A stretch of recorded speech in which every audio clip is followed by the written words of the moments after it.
we're pleased to invite him to come to speak to our students who study very relevant topics to what the government of Aruba is currently working on now. So the Wagner School is a school with an urban planning program, a public and nonprofit program, so policy, and the students are studying public policy and management, and a health policy and management program. And so they are getting degrees in that. So it's also an interdisciplinary school around public service.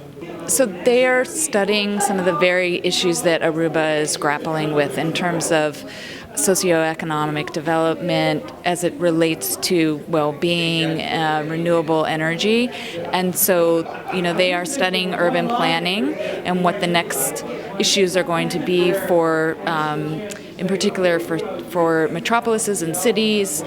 They're also studying implications of global health and development, issues around development and how they impact health and planning. So it's very relevant to the things that Aruba is working on now and their plans of becoming 100% sustainable in 2020. I think what's really interesting about it is his work around connecting public-private partnerships to turn his vision into action, as well the commitment that you can sense that he has personally, both to that vision but also to the people of Aruba, and this nexus between sustainable energy and the ecology, but also to the well-being of his citizens. And the participatory nature in which this is happening is really groundbreaking and interesting to us.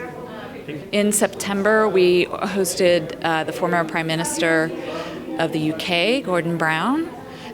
So that was our most recent visit. And he came in his current role as the UN envoy for education and spoke about that, and also his career as the Exchequer and also the Prime Minister of the UK.